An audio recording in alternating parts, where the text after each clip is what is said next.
ఈరోజు రాత్రి కూడా మీరు నన్ను భరించాలి. ఏమంటారు? భరిస్తారా, భరించరా? రైట్.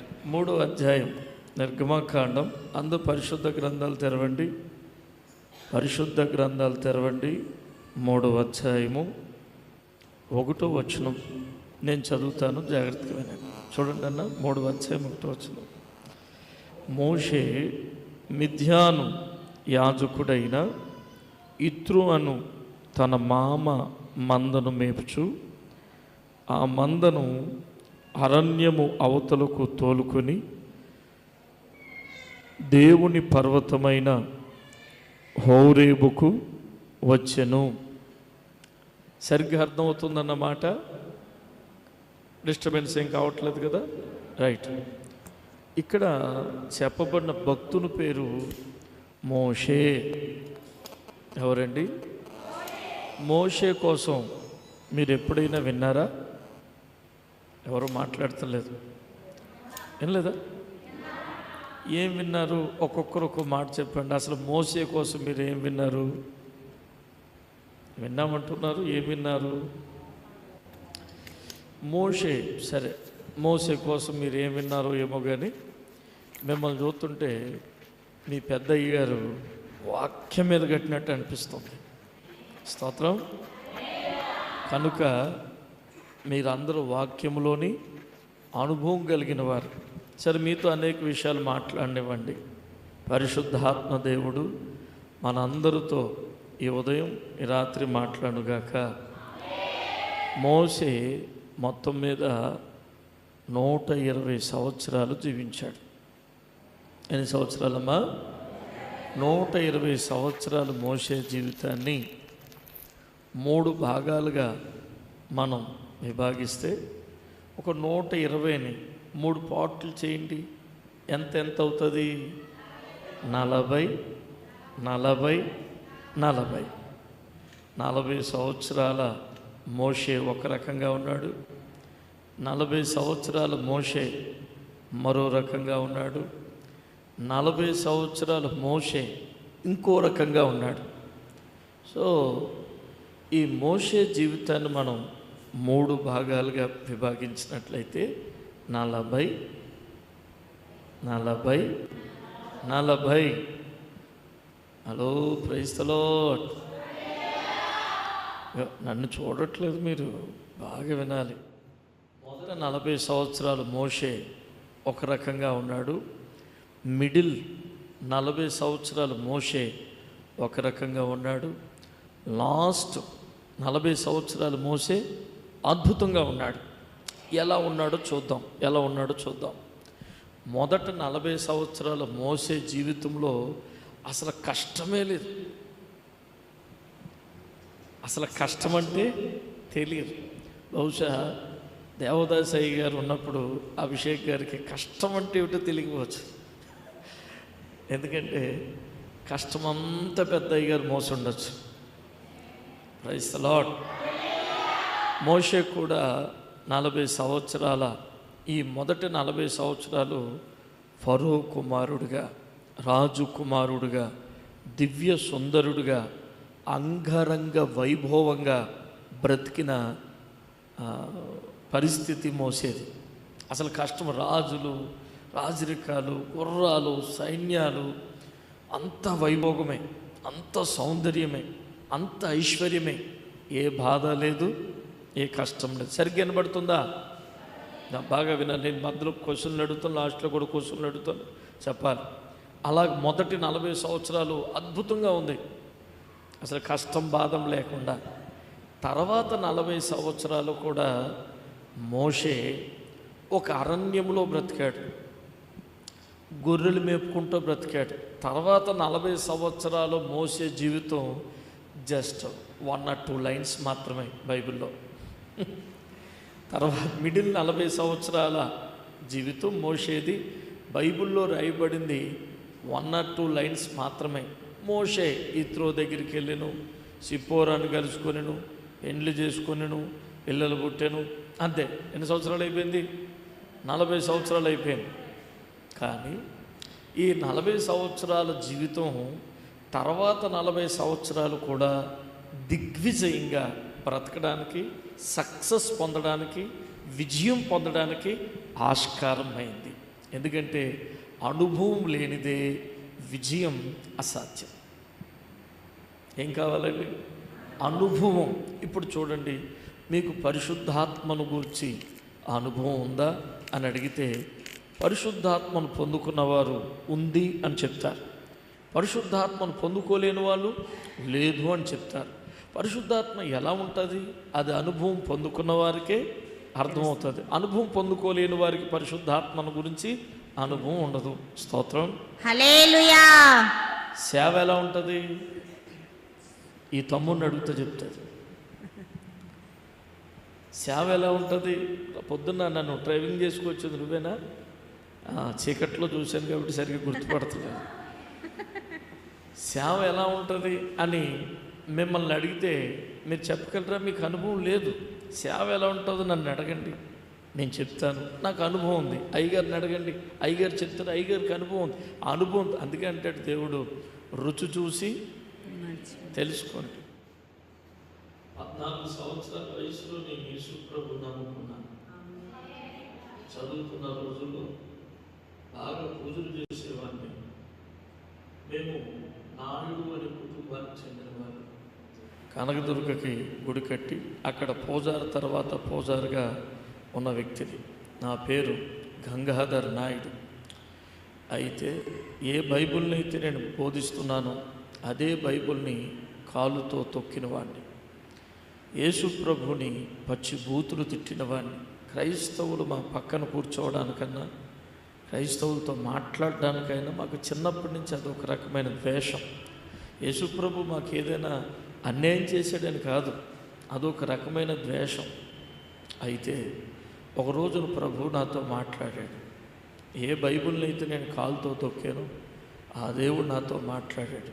నా కుమారుడా, నీవు అగ్నిహోత్రు వలె మారాలి అనే స్వరం నేను విన్నాను. మీకు తెలుసా, మనుషుడు మాట్లాడితే ఒకలా ఉంటుంది, దేవుడు మాట్లాడితే అద్భుతంగా ఉంటుంది. ఆమేన్. ఈ 5 రోజుల కూడికలు, 5 అయ్యారా 6 రోజుల 6 రోజుల కూడికల్లో దేవుడే మీతో మాట్లాడనుగాక. ఆమేన్. అప్పుడు నేను పాలిటెక్నికల్ చదువుకోవడానికి హైదరాబాద్ వచ్చాను. 3.5 సంవత్సరాలు చదివిన తర్వాత దేవుడు కృపను బట్టి జహీరాబాద్ ఫార్మాసిటికల్లో నాకు ఉద్యోగం వచ్చింది. 2004లో ఉద్యోగంలో జాయిన్ అయిపోయాను. 2006లో ప్రభు సేవకు పిలిచారు, కానీ రాలేదు. 2008లో ఇంకా దేవుడు స్వయంగా చెప్పాడు, నా మహిమను నువ్వు చూపిస్తాను, నువ్వు రావాలి అన్నప్పుడు 2008లో ఉద్యోగం వదిలిపెట్టి కట్టుబట్టలతో నేను ప్రభు సేవకు వచ్చాను. నాకు ఎటువంటి మినిస్ట్రీ లేదు, ఎటువంటి సహకారం లేదు, ఎవరితోటి నాకు ఎటువంటి పొత్తులు లేవు. అలాగే సేవ అనుభవం నాకు ట్రైనింగ్ చేసినోను కాదు, మా నాయన క్రిస్టియన్ కాదు, మా నాయన సేవకులు కాదు. నేను ఉద్యోగం చేస్తా వచ్చేసాను. స్టార్టింగ్ పెళ్లి చేయాలనుకో, సాధారణంగా తాళుబొట్టు ఎప్పుడు కట్టిస్తారు? మీరు తాళుబొట్టు కట్టిస్తారా? కట్టించరు. అయితే నేను కూడా మా పాస్టమ్మ గారు కట్టలేదు. అయితే కొంతమంది మేము కట్టుకుంటా అంటే కట్టుకుంటారు బాయ్ అంటాం. అయితే వాళ్ళు తాళుబొట్టు కట్టించినప్పుడు మామూలు వేలు తీయాలి కదా, మనకేం తెలీదు, కొత్తగా సేవ, వేలు ఉండగానే కట్టేరా బాయ్ అనేవాడిని. నేను ఎక్కడ కట్టాలని నన్ను చూసేవాడు. ఇప్పుడు శనివారం కూడా పెళ్ళి ఉంది, ఆయన కూడా వేలు తీయకుండా ఇట్టిట్టు చూసేయడానికి ఏం చేయాలి మనం? సమస్యలు వస్తాయి. దేవునికి స్తోత్రం.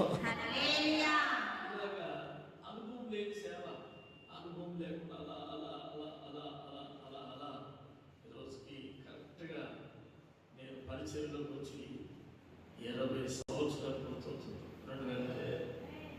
2500 మంది విశ్వాసులు కలిగిన సంఘం జహీరాబాద్లో.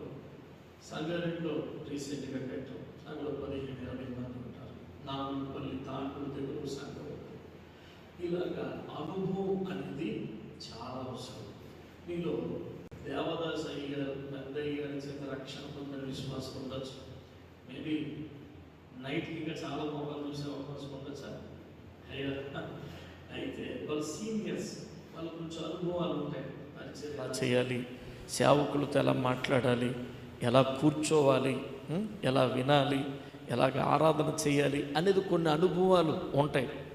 కొత్తగా వచ్చారనుకో, వాళ్ళు ఎలా కూర్చోవాలో తెలియదు, ఎలా వినాలో తెలియదు, ఆరాధన అంటే ఏమిటో తెలియదు, అభిషేకం అంటే ఏమిటో కూడా తెలియదు. కనుక అనుభవం అనేది చాలా అవసరం. 40 సంవత్సరాలు ఐగుప్తులో ఉన్న మోషే తర్వాత 40 సంవత్సరాలు తనను తానే చదువుకోవడం నేర్చుకున్నాడు.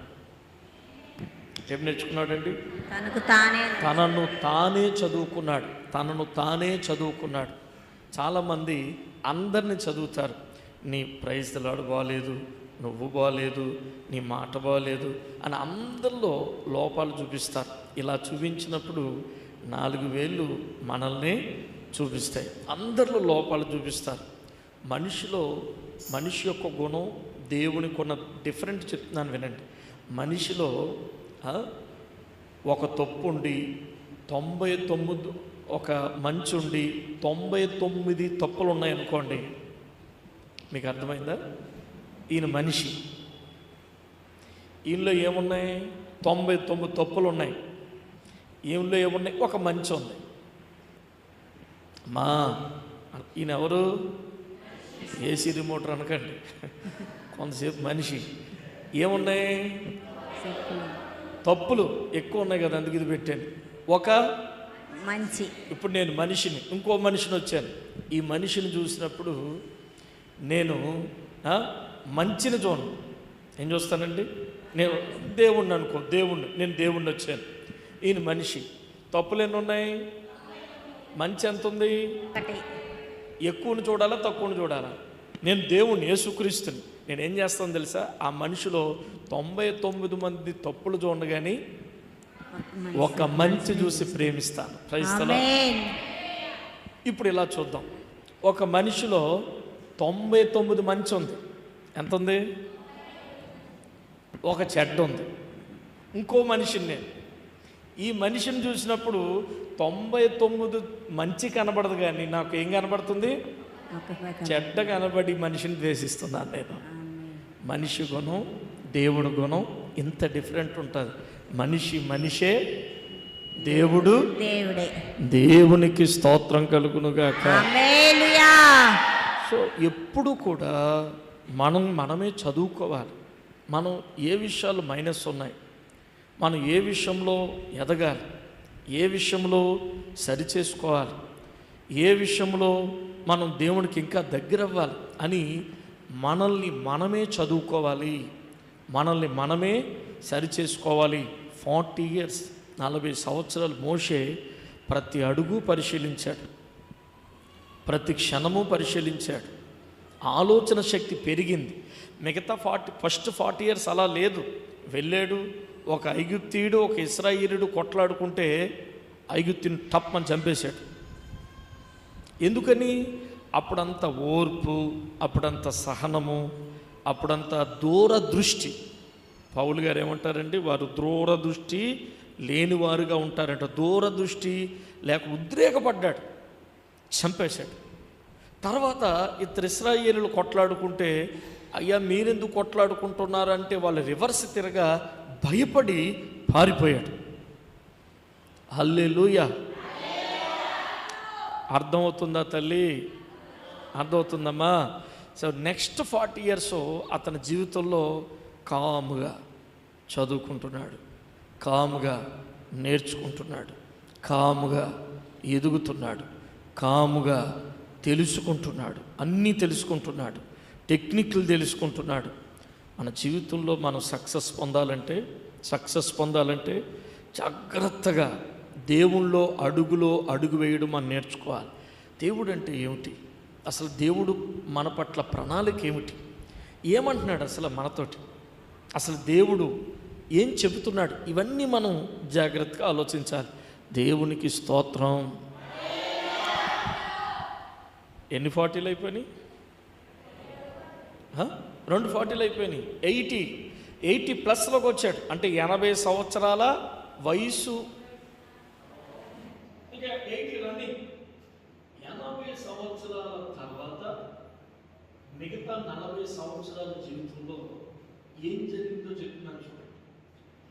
ఈ మిడిల్ 40లో వినాలి, మీరు బాగా వింటే తప్ప మీకు అర్థం కాదు, బాగా వినాలి. మిడిల్ 40లో మోషే ఏం చేశాడంటే ఎవరితో మాట్లాడకుండా తల వంచుకుని పోయాడు. అవునా అవునా? తర్వాత 40 ఇయర్స్లో, అంటే లాస్ట్ 40 ఇయర్స్లో మోషే తలెత్తుకుని నడుస్తుంటే ఐగుప్తీలందరూ తలదించుకుని పోయారు. ద నెక్స్ట్ లాస్ట్ 40 ఇయర్స్లో మోషే తలెత్తుకుని ప్రత్యక్ష గుడారమునికి వెళుతుండగా ఇశ్రాయేలు ప్రజలందరూ కూడా ద్వారము దగ్గర నిలబడి అతనికి నమస్కారం చేసేవారు. దేవునికి స్తోత్రం. ఎంత అద్భుతం చూసారా? తర్వాత 40 సంవత్సరాల జీవితంలో అతడు ఎంత అభివృద్ధి పొందాడు చూసారా? ఆత్మీయంగా, శారీరకంగా దేవుడు మీ అందరినీ అట్టి రీతిగా వెలిగించునుగాక. గొప్ప ప్రకాశత మీకు, మీ కుటుంబాలకి, మన షాలోమ్ మినిస్ట్రీకి దేవుడు దయచేయునుగాక. ఏవండి, అసలు ఈ మోషే తర్వాత 40 ఇయర్స్లో అంత అభివృద్ధి పొందడానికి, ఆశీర్వాదం పొందడానికి మూలమైన ఒక ఘట్టం మీతో మాట్లాడనివ్వండి. మూలమైన ఒక ఘట్టం మీతో. ఘట్టం అంటే తెలుసా మీకు? మీకు నా భాష, నిజానికి నా భాష మీకు అర్థమవుతుందా? అర్థమవుతుందా అన్న వాళ్ళు చెప్పండి. పొద్దున్న ఒక కుర్రోడు నాకు వడ్డించడానికి వచ్చాడు.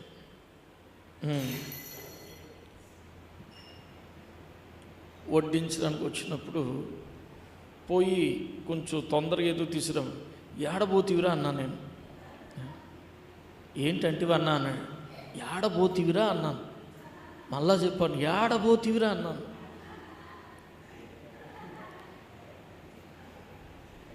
ఏడబోతివి అంటే అర్థం ఏమిటి?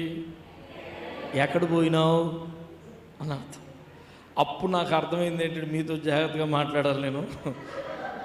గట్టం అన్నాను, మీరు దాన్ని గొట్టం అనుకున్నారనుకో, అది చాలా సమస్యలు ఎదురవుతాయి. Praise the Lord. అందుకే డౌట్ వచ్చి నేనేమంటున్నా, మీకు అర్థమవుతుందా, మీకు అర్థమవుతుందా, మీకు అర్థమవుతుందా అని అనడానికి కారణం ఏమిటంటే కొన్ని పదాలు మీరు నేర్చుకోవాలి. Praise the Lord. అయితే నాకు కూడా, నేను తెలంగాణ నుంచి వచ్చాను కానీ మాది తెలంగాణ కాదు, మాది కాకినాడ. తెలంగాణలో 20 సంవత్సరాల మీద ఉన్నాను. అయితే ఫస్ట్ ఉద్యోగం కోసం తెలంగాణ వెళ్ళినప్పుడు 2002లోనో మార్నింగ్ షిఫ్ట్కి వెళ్ళాలి నేను. డ్యూటీ ఈ బ్రూఫిన్ ట్యాబ్లెట్లు తయారు చేసే దాంట్లో చేశారు. అయితే టిఫిన్ తినాలి. ఏంటంటే వెళ్ళి ఒక టిఫిన్ షాప్కి వెళ్ళి, బాబు ఇడ్లీ ఉన్నదా అని అడిగాను. అంటే ఆయన అన్నాడు, సుశీల ఉంది తింటావా అన్నాడు. ఏమండి, ఆడపిల్లని ఎవరన్నా తింటారండి? సుశీల అంటే ఈయనకి చాలా ఎటకారంగా ఉందని చెప్పేసి వేరొక షాప్కి వెళ్ళిపోయి, వేరొక టిఫిన్ సెంటర్కి వెళ్ళి పొద్దుట, అప్పుడు తెలంగాణలో ఇడ్లీ, దోశ ఇవన్నీ తెలీదు, ఇప్పుడు అన్నీ వచ్చినాయి. కానీ టిఫిన్ ఉందా నాయన అన్నాను. సుశీల ఉంది తింటావా అన్నాడు. కోపం వచ్చింది. తింటాను పట్టుకురా అన్నాను. అంత గరం అవుతుంది ఎందుకు సారు, పెడతానుండి అన్నాడు. పెట్టు తీసుకురా అన్నాను. ఇంత ప్లేట్లో పసుపుగా తీసుకొచ్చాడు. ఏంటో తెలుసా? మరమరాలు తెలుసా? ఆ మరమరాలు నీటిలో నానబెట్టి తాలింపేస్తే గదే సుశీల. ప్లేట్ 10 రూపాయలు. ఒరే సుశీల అంటే ఇదేనా అన్నాను. మరి ఇదే ఏమనుకుంటున్నావు అన్నాడు. అందువల్ల కొన్ని పదాలు మనకి భాషకి ఈ ఇందాక ఒరే పెన్న తీసుకురా అన్నా. నేను ఏమన్నాను? పెన్నా అన్నాడు. పెన్నరా రాసు, పెన్ను అన్నాడు. నేను ఓహో పెన్నను పెన్ను అంటారేమనుకుని కొత్త పదం నేర్చుకున్నాను మనోడి దగ్గర. దేవునికి స్తోత్రం. అందువల్ల మోషే ఉన్నతమైన స్థితికి వెళ్ళడానికి ప్రధానమైన ఘట్టం మీతో మాట్లాడనివ్వండి. 3వ అధ్యాయం 1వ వచనం మళ్ళీ అందరూ కలిసి చదవండి. అందరూ చదవండి.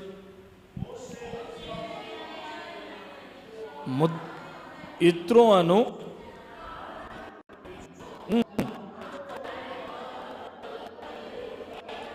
దేవుని పర్వతమైన హోరేబుకు వచ్చెను. మోషే జీవితం ఇక్కడే మారిపోయింది. మోషే జీవితం అంత అద్భుతంగా మారడానికి ఇది ప్రధానమైన కారణం. చాలా మెయిన్ 100%. మన జీవితాల్లో కూడా ఏదో ఒక కూడికి చాలు, ఒక కూటమి చాలు మన జీవితం ఆశీర్వదించబడడానికి. దేవుడు మన జీవితాన్ని టర్న్ అవ్వడానికి ఈ 2026 పెంతుకోస్తు మహాసభలను దేవుడు వాడుకొనుగాక. ఆశ్చర్యకరంగా ఆయన దేవుని పర్వతమైన హోరేబుకు వచ్చాను. ఈ పర్వతం పేరేమిటండి? హోరేబు. చెప్పండి, ఈ పర్వతం పేరేంటమ్మా? మీరు బైబిల్ చదువుతున్నప్పుడు పర్వతాలు అని విన్నారా? విన్నారు. మీకు తెలిసిన పర్వతాలు చెప్పండి. అలా అందరూ చెప్తే ఎట్లా? నువ్వు చెప్పమ్మా, మైక్ పెట్టుకున్న సిస్టర్ గారు, ఒక పర్వతం చెప్పి బైబిల్లో నీకు తెలిసిన పర్వతం. తెలీదు. బైబిల్ ఇప్పుడు వరకు ఒక పర్వతం తెలీదు. Very good. చెల్లెమ్మ నువ్వు చెప్పు.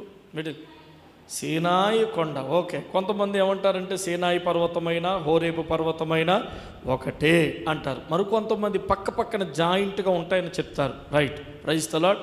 సరే, తమ్ముడు ఆపరేటర్, నువ్వు పర్వతం చెప్పినానా? ఆగా,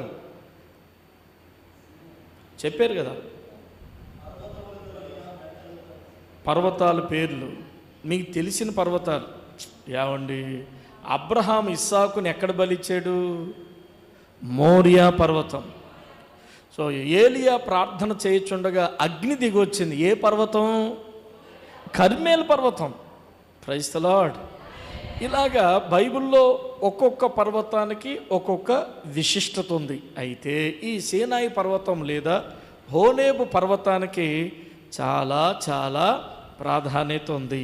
హోరేబు అంటే అర్థం ఏమిటంటే ఎడారి అని అర్థం. కానీ బైబిల్లో ఈ హోరేబు పర్వతానికి ఒక విశిష్టమైన పేరు ఏమిటంటే దేవుని పర్వతం, ది మౌంటైన్ ఆఫ్ గాడ్ అని రాయబడుతుంది.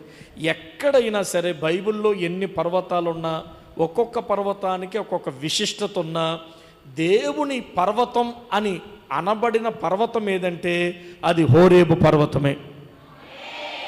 అర్థమవుతుందా? మా జాగ్రత్తగా అర్థం చేసుకోవాలి. దేవుని పర్వతం కరిమేల్ పర్వతం కాదు, దేవుని పర్వతం మోరియా పర్వతం కాదు, దేవుని పర్వతం మరొక పర్వతం కాదు. దేవుని పర్వతం అంటే ఏమిటి? హోరేబు పర్వతం. అసలు Horeb the mountain of God, ఇది దేవుడిది, దేవుడి పర్వతం అని చెప్పడానికి ఈ నిర్గమాకాండం 3వ అధ్యాయానికి ముందు ఎటువంటి సంఘటనలైనా జరిగినాయా? బాగా వినాలి. దేవుని పర్వతం అనడానికి ఏమైనా సంఘటనలు ఆ పర్వతం మీద ఈ 3వ అధ్యాయం కన్నా ముందు ఏమన్నా జరిగినాయా? ఆది కాండములో హోరేబు పర్వతం మీద ఏదైనా సంఘటన జరిగిందా? నిర్గమాకాండం 1-2 అధ్యాయంలో ఏదైనా సంఘటన జరిగిందా అంటే ఏమీ జరగలేదు. మరి ఎట్లా? తోడతానే నిర్గమాకాండం 3వ అధ్యాయం 1వ వచనంలో మాత్రమే మనకు ఇంట్రడ్యూస్ అవుతుంది హోరేబు పర్వతం. తోడతానే హోరేబును దేవుని పర్వతం అని ఎట్లా అన్నాడు? ఎందుకు అన్నాడు అని అంటే వినండి. పంచకాండాలు, ఆది కాండం, నిర్గమాకాండం, లేవీకాండం, సంఖ్యాకాండం, ద్వితీయోపదేశకాండం, ఈ పంచకాండాలను రచించింది మోషే. ఈ దేవుడు మోషేకి ఇచ్చిన గొప్ప భాగ్యం ఏమిటంటే ఆది కాండంలో శూన్యములో దేవుడు సమస్తము చేసెను, భూమి నిరాకారముగా ఉండును, ఆత్మ జలములపై అలాడుచుండెను. అది అలా ఉన్నప్పుడు అది మోషే రాశాడు. మరి మోషే అప్పటికి పుట్టాడా? పుట్టలేదు. ఎట్లా తెలుసు మోషేకి అంటే దేవుడు మోషేని సృష్టి ప్రారంభానికి తీసుకెళ్ళాడు. మోషేని అక్కడికి ఎవరు తీసుకెళ్ళారు? ఇంకా బాగా చెప్తాను చూడండి. సూర్యుడు రాలిపోతాడు, చంద్రుడు రాలిపోతాడు, పరిశుద్ధుడు ఎత్తబడతారు, మరలా ప్రభు రాబోతున్నాడు, సంఘం ఎత్తబడుతుంది, ఆల్రెడీ యుద్ధం జరుగుతుంది. అటు మూడో ప్రపంచ యుద్ధానికి దారితీసే పరిస్థితులు కూడా ఉన్నాయి. అక్కడక్కడ యుద్ధములు జరుగుతాయి, అక్కడక్కడ కరువులు జరుగుతాయి. ఇవన్నిటికీ నా రాకడకు సూచన. ఇవన్నీ జరుగుతున్నాయి. ఇవన్నీ ఎవరు రాశారు? యోహాన్ రాశాడు. సృష్టి చివరికి యోహాను వెళ్ళాడా? అప్పటికి వెళ్ళిపోయాడంటే దేవుడు యోహాన్ని ఇక్కడికి తీసుకెళ్ళాడు. సృష్టి ఎండింగ్కి యోహాన్ని తీసుకెళ్ళాడు. వింటున్నారా? ఇట్లా చూడండి, మోషేని ఎక్కడ తీసుకెళ్ళాడు? యోహాన్ని ఎక్కడ తీసుకెళ్ళాడు? హల్లెలూయా. ఏలియాని ఎక్కడ తీసిపోయాడు? అంతే. Praise the Lord. దేవుడు తనకిష్టమైతే తన భక్తుల్ని ఎక్కడి నుంచి ఎక్కడికైనా జీరో నుంచి హీరో లెవెల్ తీసుకెళ్తాడు మనల్ని. తనకిష్టమైతే నడవలేని స్థితిలో నుండి దేవుడు మందిరానికి పరిగెట్టుకుని వచ్చే స్థితికి తీసుకొస్తాడు. దేవునికి అసాధ్యం అంటూ ఏదీ లేదు. సరే, అయితే మోషే రాశాడు. ఎందుకంటే ఓరేబు కొండ దేవుని కొండ అనడానికి ఈ దేవుని పర్వతం అని పేరు మోషేయే పెట్టాడు. ఎలా పెట్టాడో చూడండి. నిర్గమాకాండం 3వ అధ్యాయం 12వ వచనం చదవండి. ఇది ఒక రీజన్. నిర్గమాకాండం 3వ అధ్యాయం 12వ వచనం. ఆయన నిశ్చయముగా నేను నీకు తోడయుందును, నేను నిన్ను పంపితుననుటకు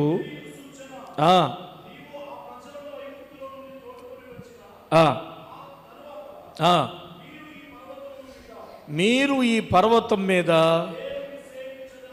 దేవుని సేవించదరనెను. హల్లెలూయా. దేవుడే మోషేతో చెప్తున్నాడు, నాయనా మోషే, నువ్వు ఐగుప్తు దేశానికి వెళతావు, అక్కడ నేను ఐగుప్తీయులకి తీర్పు తీరుస్తాను, 10 తెగుళ్ళు వారి మీద నేను కురిపిస్తాను, అప్పుడు ఫరో చక్రవర్తి మిమ్మల్ని పోనిస్తాడు, మీరు వచ్చిన తర్వాత మీరు ఎక్కడికి వెళ్ళకూడదు, ఈ పర్వతం మీదకే వచ్చి నన్ను ఆరాధించాలని చెప్పాడు. స్తోత్రం. అప్పుడు మోషే అనుకున్నాడు, ఏంటి ఐగుప్తు దేశము నుంచి హోరేబు పర్వతం రమారమి 750 కిలోమీటర్లు. ఐగుప్తు దేశము నుండి హోరేబు పర్వతం కాలి నడకను కానీ ప్రయాణం చేస్తే 47 రోజులు పడుతుంది. ఎన్ని రోజులండి? ఇంత దూరం ప్రయాణం చేసి, ఇన్ని కిలోమీటర్ల ప్రయాణం చేసి మన హోరేబు కొండకు వచ్చి ఇక్కడే ఈ పర్వతం మీదే ఆరాధన చేయమన్నాడు అని అంటే ఇది ఏదే కాదు, ఇది దేవునిది. ఇది ఎవరిదండి? కాబట్టి హోరేబు పర్వతం దేవుని పర్వతం. హోరేబు పర్వతం దేవుని పర్వతం. మోషే హోరేబు పర్వతమునకు ఎక్కిపోయెను. మోషే హోరేబు కొండ ఎక్కెను. హోరేబు పర్వతం దేవుని పర్వతం. ఇప్పుడు కొత్త నిబంధన గ్రంథంలో ఈ హోరేబు పర్వతం దేనికి సాదృశ్యం అంటే మీకా గ్రంథం 4వ అధ్యాయము 1 నుండి 3 వచనాలు చదువుకుందాం. మీకా గ్రంథం 4వ అధ్యాయం, తీసిన పేజీ నెంబర్ చెప్పండి. 765 చదువుతాముడా అమ్మా? 4వ అధ్యాయం 760 తీసుకోండి అమ్మ. అందరూ చదువుతున్నాడు, వినండి, జాగ్రత్తగా వినండి. అంత్య దినములలో యెహోవా మందిర పర్వతము పర్వతము శిఖరమున స్థిరపరచబడి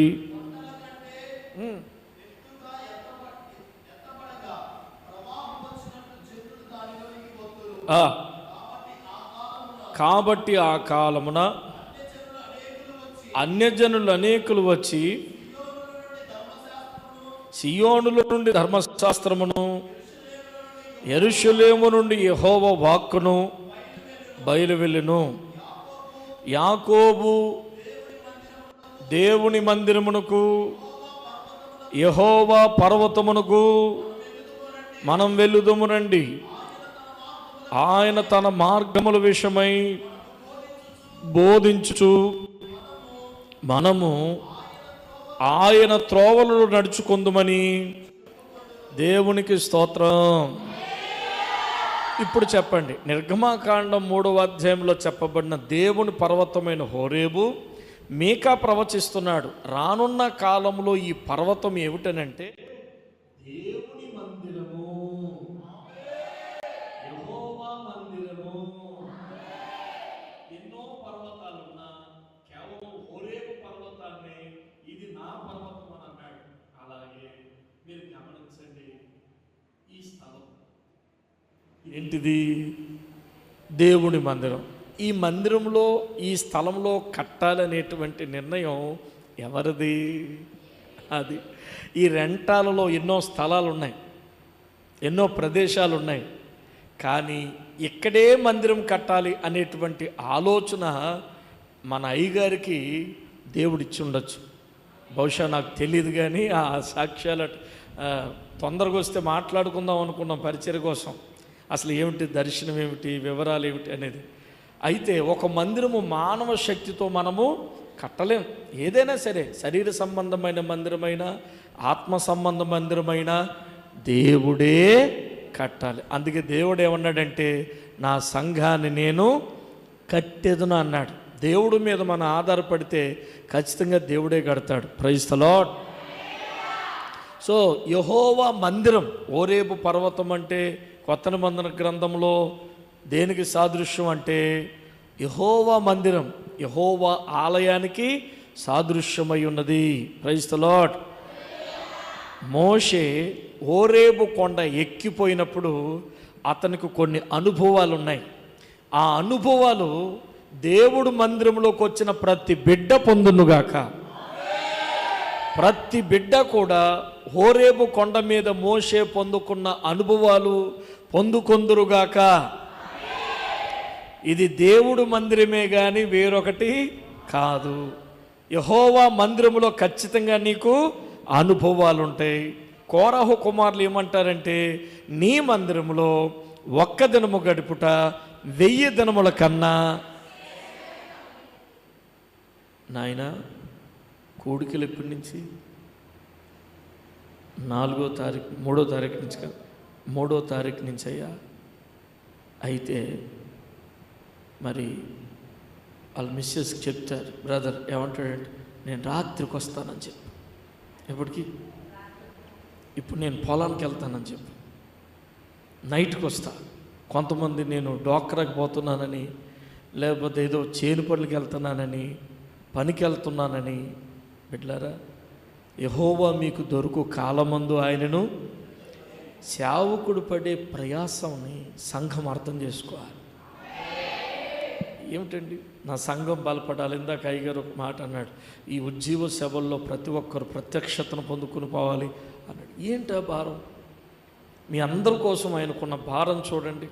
దైవజనుడుకున్న ఆ భారాన్ని సంఘము గుర్తించినప్పుడు సంఘము ఆ పరిచర్య సక్సెస్ పొందుతుంది. దైవజనుడుకున్న భారాన్ని మా అయ్యగారు మా కోసం ఎంత కష్టపడి ఏర్పాటు చేస్తున్నారు కనుక పక్కన పెట్టి ఇవన్నీ ఫస్ట్ దేవుడి మందిరానికి వెళ్దాం. మార్తలు ఎక్కువైపోయారు, మరియలు తక్కువైపోయారు. మార్తలు అంటే పేరు పెట్టుకున్న మార్తలు కాదు, సంఘం బయట పరిచర్య చేసే వాళ్ళు ఎక్కువైపోయారు. మందిరంలో వాక్యం కూర్చుని వాక్యం విన్నవారు తక్కువైపోయారు. యెహోవా మందిరములో మీరు అనుభవాలు పొందుదురుగాక. మోషే పొందుకున్న అనుభవాలు మీరు, నేను అందరూ పొందుదురుగాక. అటువంటి అనుభవాలు కానీ మనం పొందుకున్నట్లయితే ఖచ్చితంగా తర్వాత 40 years మోసే ఏ విధంగా వెలిగాడో మనము, మన కుటుంబాలు, మన సంఘము కూడా ఆ విధంగా వెలుగుతారు. స్తోత్రం. ఇది ₹1 ఆయన అనుకోండి. ఏమిటండి ఇది? దీనికి ఎన్ని అంటారు కదా, 2 వైపులు ఉంటాయి. అంటే మనం బొమ్మ అంటాం, ఇంకోటి హెడ్ అండ్ టైల్ అంటాం. ఒక పక్క నుంచి హోరేబు కొండ మీద మోషే అనుభవాలు పొందుకున్నాడు, మరో పక్క నుండి కొండ కిందున్న ఇశ్రాయేలీలు కూడా అనుభవం పొందుకున్నారు. ఈరోజు మధ్యాహ్నం మోషే పొందుకున్న అనుభవాలు మనం చూస్తే, రాత్రికి కొండ కిందున్న ఇశ్రాయేలీల యొక్క అనుభవాలు మనము పొందుకోవాలి. దేవునికి స్తోత్రం. మనమే ఇందామా, ఇంకెవరినైనా తీసుకొద్దామా? మేమొత్తేనే గ్రేటు, అవునా? ఒక యూదును చెంగు పెట్టుకుని ప్రవాహం వలె మందిరంలోకి రావాలి. Praise the Lord. ప్రవాహం. మీరు మీటింగ్ అయిపోయిన వెంటనే త్వరగా 4 ముద్దలు లోపలికి వేసుకుని ఒక్కొక్కరు కనీసం ఒక 20 గృహాలకు వెళ్ళి ఇశ్రాయేలీల అనుభవాలు విందురుగాని రండో అని పిలవాలి. స్తోత్రం. ఒంటిగా వస్తే నేను రానివ్వను రాత్రికి. అయ్యగారు కాదు, ఒంటిగా కాదు, జంటగా రావాలి. అంటే మీ శ్రీవారు, పిల్లలు. మోషే ఏమంటాడు తెలుసా? పొర అంటాడు, ఆ కొండకి మీరు పోయిరండి అంటాడు. ఎవరో అదేదో కొండ అంటున్నావు కదా, అక్కడేదో ఆరాధన అంటున్నావు కదా, అక్కడ ఏదో అంటున్నావు కదా, లొల్లి కదా, అదేదో బ్యానర్లు కట్టారు కదా, అక్కడికి పురుషులు మాత్రమే వెళ్ళండి అన్నాడు. మోషే అన్నాడు నో అన్నాడు. తర్వాత ఏమన్నాడు తెలుసా? స్త్రీలు మాత్రమే వెళ్ళండి అన్నాడు. అందుకే మన మీటింగ్లో ప్రతిదీ కూడా స్త్రీల సమాజం అయిపోయింది. అప్పుడు మోషే అన్నాడు నో అన్నాడు. అప్పుడు పురుషులు స్త్రీలు వెళ్ళండి, మీ పిల్లలు వద్దులే అన్నాడు. మోషే అన్నాడు నో అన్నాడు. మరి ఏం చేస్తావు అంటే, నేను, నా భార్య, నా పిల్లలు అందరం వెళ్ళాలి. అక్కడ ఆరాధన చేసేది ఒక మనుషుని కాదు, ఆరాధన చేసేది మహోన్నతునికి ఆరాధన చేస్తున్నాం. Praise the Lord. మహోన్నతుడా నీ కృపలు నేను పాడతానమ్మా. మహోన్నతుడా నీ కృపలో నేను నివసించుట నా జీవిత ధన్యత. చప్పట్లు కొట్టు అందరూ.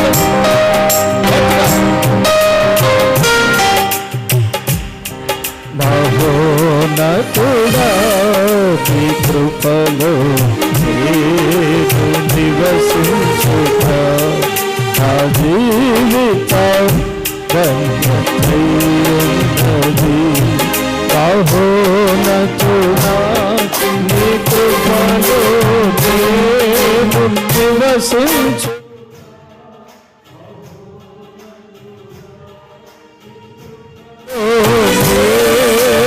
నివసించుట నా జీవిత ధన్యతయున్నది. నా జీవిత ధన్యతయున్నది. చప్పట్లు గట్టిగా.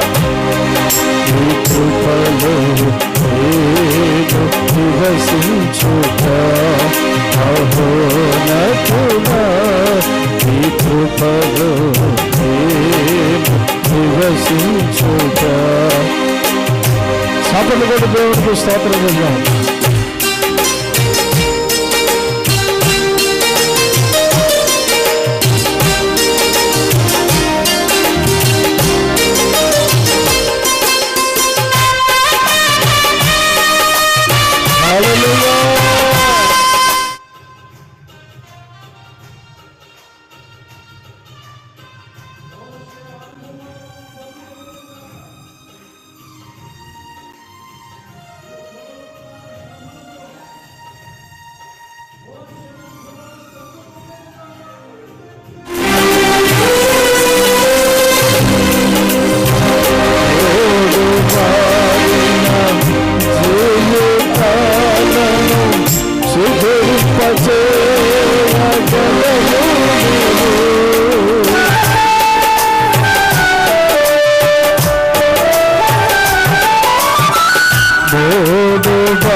ఏమండి, నేను బాగా పాడినా? నా స్వరం బాగుందా?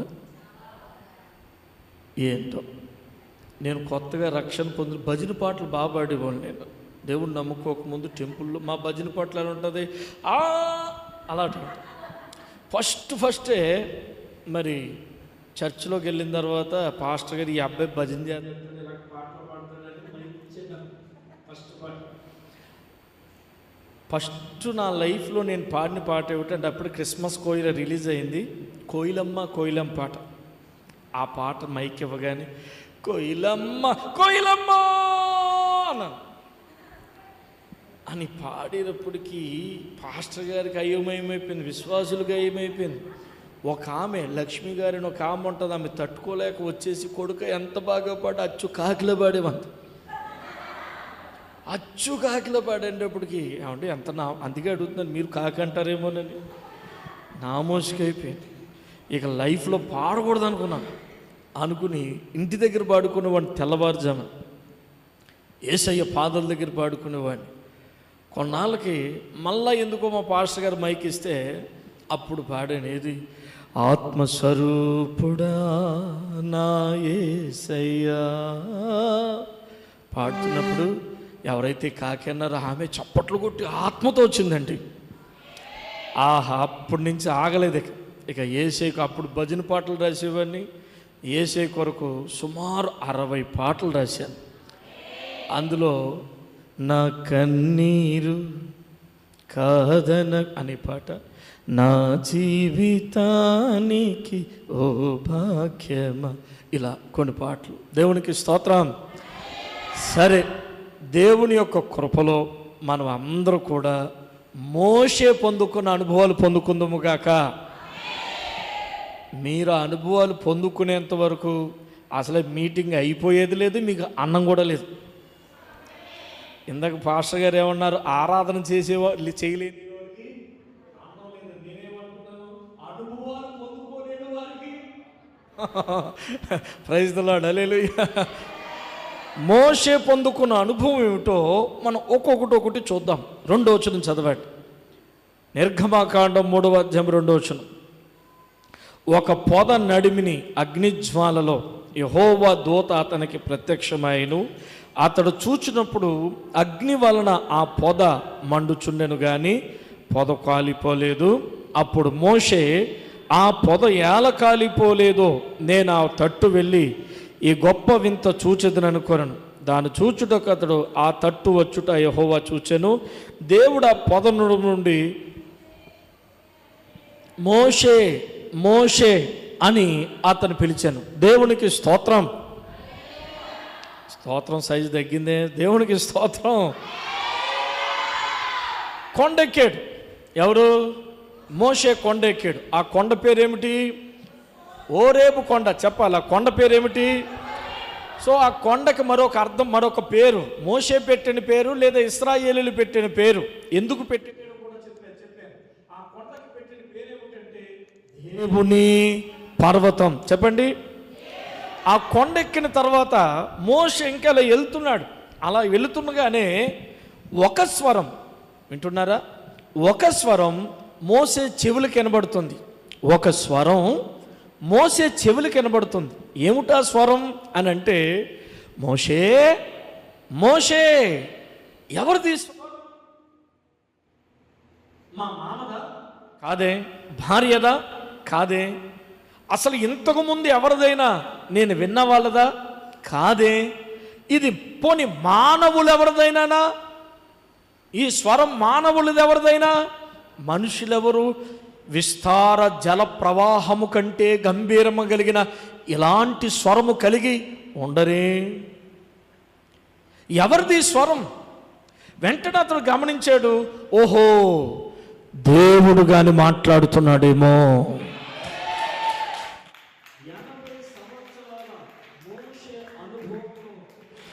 ఇలాంటి అనుభవం ఎప్పుడు పొందుకోలేదు తల్లి.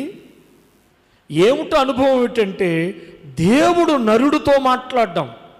వింటున్నారా? దేవుడు నరుడితో మాట్లాడడం మీరు గమనించవచ్చు. అసలు మీరు ఇలా చూడండి, అసలు దేవుడు అనేవాడు మాట్లాడతాడా? దేవుడు అనేవాడు మాట్లాడతాడా? మరి అలా ఉన్నారు. దేవుడు మాట్లాడతాడా? మాట్లాడేవాడే దేవుడు. మాట్లాడని రాయి రప్ప చెట్టు కాదు మన యేసు ప్రభుల వారు. మాట్లాడతాడు. దేవుడు అనేవాడు మాట్లాడతాడు. నీ కళ్ళున్నాయి, దేవుడు కళ్ళున్నాయి కాబట్టి. దేవుడికి నోరుంది, నీకు నోరుంది. ఎందుకు అంటే ఆయన స్వరూపమందు ఆయన పోలికగా దేవుడు మనల్ని. ఓ భక్తుడు అడిగాడట, అసలు నువ్వు ఎలా ఉంటావు నాకు ఓసారి చూడన్నాయి అంటే దేవుడు అన్నాడంట, నువ్వు ఎలా ఉంటావు నేను కూడా అలా ఉంటాను రా అన్నాడట. అదేంటి ప్రభు అంటే, అచ్చు నా డిటో నా జెరాక్స్ నువ్వు అన్నాడట. నువ్వెవరో తెలుసా, నేను ఎలా ఉంటాను అలాగే నేను నిర్మించాను. నువ్వెలా ఉంటావు నేను అలా ఉంటాను. నేను ఎలా ఉంటావో నువ్వు నాలాగే ఉంటావు, నేను నీలా ఉంటాను. నువ్వు నాలో నుండి వచ్చావు, ఎందుకంటే ద్రాక్షవల్లిని నేను, తీగలు మీరు, నాలో నుండి వచ్చిన వాళ్ళే మీరంతా. అయితే ఇక్కడ గమనించిన మోషే పొందుకున్న గొప్ప అనుభవం ఏమిటంటే దేవుడు స్వరాన్ని చెవులారా విన్నాడు. దేవుని స్వరాన్ని చెవులారా విన్నాడు. మోషే మోషే అని పిలవడం విన్నాడు. మీకు ఒక ప్రశ్న అడుగుతాను, ఎంతమందిలో ఈ అనుభవాన్ని ఎంతమంది పొందుకున్నారు? మీలో ఎవరైనా సరే ఇప్పటికి ఇన్ని సంవత్సరాల మీ యొక్క అనుభవాల్లో దేవుడు మాట్లాడడం ఎప్పుడైనా మీరు అనుభవించారా? అటువంటి పెద్దమ్మగారు అంటున్నారు, నాతో దేవుడు మాట్లాడాడు. దేవునికి స్తోత్రం. ఆ తల్లిగారు చెయ్యెత్తారు, నాతో ప్రభు మాట్లాడడం నాకు తెలుసు అంటూ. ఈ తల్లిగారు చెయ్యెత్తారు, అక్కడ చెయ్యెత్తారు. మీతో ఎవరు మాట్లాడలేదు? దేవుడు ఎప్పుడు మాట్లాడలేదా? మరి చేయలేదు. నాతో మాట్లాడాడు. Very good very good. చెల్లమా మధ్యలో బ్లూ చున్నీ, నీతో ఏం మాట్లాడాడు దేవుడు? ఎలా మాట్లాడాడు చెప్పలేవా? చెప్పగలవా? చెప్పగలవా? చెప్పగలవా? మోషే ఏమంటున్నాడు తెలుసా? ఆ దర్శనం ఎంతో భయంకరంగా ఉన్నది, దాన్ని నేను వివరించలేనంత భయము నా హృదయంలో పుట్టింది. హెబ్రీ రాసిన పత్రికలు, అది భయంకరం. దేవుడు మాట్లాడాడు. ప్రైజ్ ది లార్డ్, హల్లెలూయా. చాలామంది నిజంగా దేవుడితో కానీ అనుభవం ఉన్నట్లయితే ఖచ్చితంగా ఈ సాక్ష్యం చెప్తారు. దేవుడు మాట్లాడాడు, దేవుడు మాట్లాడాడు. ఆయన హోరేబు కొండ మీద తన బిడ్డలతో మాట్లాడే దేవుడు. దేవుడు మందిరానికి వచ్చిన ప్రతి వ్యక్తితో కూడా ఆయన మాట్లాడే దేవుడు. ఆయన నీతో మాట్లాడడానికే నిన్ను ఇక్కడికి పిలిచాడు. ఆయన మాట వినడానికే నువ్వు ఇక్కడికి రావాలి. ఆయన మాట ఏం మాట్లాడతాడు? దేవుడు నాతో ఏం మాట్లాడతాడు? నేను గంటన్నర వాక్యం చెప్పచ్చు, కానీ ఆ గంటన్నర నీతో మాట్లాడాడు కరెక్టే, కానీ ఏదో ఒక మాట నీతో మాట్లాడతాడు. అది నీతోనే మాట్లాడుతున్నట్టు, నీ కోసం మాట్లాడుతున్నట్టు, నీ పరిస్థితిని బట్టి మాట్లాడుతున్నట్టు, నీ జీవితం కోసం మాట్లాడుతున్నట్టు. ప్రైజ్ ది లార్డ్, హల్లెలూయా. హోరేబు కొండ మీద దేవుడు మోషేతో మాట్లాడుతున్నట్టుగా దేవుడు మందిరములో ప్రభు మనందరితో మాట్లాడతాడు. Praise the Lord. కొంతమంది అంటారు, ఏమో అయ్యా మాట్లాడతారు అంటావు కానీ గదేదో నాకు తెలియదు అంటారు. అసలు దేవుడు ఎలా మాట్లాడతాడో కొన్ని విషయాలు చెప్తాను, వినండి. దేవుడు ఎలా మాట్లాడతాడో కొన్ని విషయాలు చెప్తాను, బాగా వినండి. దేవుడు మొట్టమొదటిగా వాక్యముతో మాట్లాడతాడు. ఎలా మాట్లాడతాడండి? నువ్వు బైబిల్ చదువుతున్నప్పుడు అలా చదువుకుంటూ పోతావు, అధ్యాయం 2 అధ్యాయాలు, కానీ ఎక్కడో ఒక మాట అదే చదివినా, 2 అధ్యాయాలు చదివినా, 3 అధ్యాయాలు చదివినా, ఆ ఒక్క మాట నీకు మరలా తాకుతూ మరలా గుర్తొస్తూ ఉంటా చూడు. ఆ మాట దేవుడు నీతో మాట్లాడిన మాట. సరే, నువ్వు బైబిల్ చదువుతున్నావా? రెగ్యులర్గా చదువుతున్నావా? ప్రతిరోజు బైబిల్ చదువుతున్నావా? ఇలాగే అడిగాను నేను క్వశ్చన్. రెగ్యులర్గా బైబిల్ చదువుతున్నట్టు ఒక ఆయన అంటాడు, ఎందుకు చదవను సార్? లేచిన వెంటనే కళ్ళు తెరవకుండా ఎక్కడికే క్యాలెండర్ దగ్గరికి వెళ్ళి ఈరోజు డేట్ అంతా, ఈరోజు ఎంత దగ్గర 3 కింద ఏముంది? అమ్మయ్య అయిపోయింది. మీదంతా క్యాలెండర్లు చదువులు అన్నమాట. క్రైస్తవ కుటుంబంలో పుట్టి 10 సంవత్సరాలు 15 సంవత్సరాలని పేరు చెప్పుకొని ఇంకా బైబిల్ చదవలేని వాళ్ళు కూడా ఉన్నారంటే అతిశయోక్తి లేదు. ఇంకా కూడా బైబిల్ రెగ్యులర్గా చదవలేని విశ్వాసులు ఉన్నారు. పైగా వీళ్ళు మామూలు కాదు. మా నాయన అది, మా అమ్మ ఇది, నేను అది, రెగ్యులర్గా. ఒకప్పుడు బైబిల్ చదవడానికి బైబిల్ ఉండేది కాదు. చిన్న చిన్న పేపర్లు దొరికేవి. పురుషోత్తమ చౌదరి గారి కాలంలో చదవడానికి చిన్న కరపత్రాలు అందరికీ దొరికేవి కాదు. మన దేశంలో అసలు తెలుగులో బైబిలే ఉండేది కాదు. విలియం కేరీ గారు వచ్చిన తర్వాత మన ఇండియాలో లాంగ్వేజెస్ అన్ని తెలుగులో బైబిల్ దొరికింది. దేవునికి స్తోత్రం. బైబిల్ నీ చేతుల్లో ఉన్న దాన్ని మాత్రము వైజాగ్ వెళ్ళాను అయ్యారు. వైజాగ్ వెళ్ళాక మీటింగ్లకి వెళ్ళాను. అందరూ ఎంప్లాయీస్ సంఘంలో. మీ బైబిల్ తెరవండి అంటే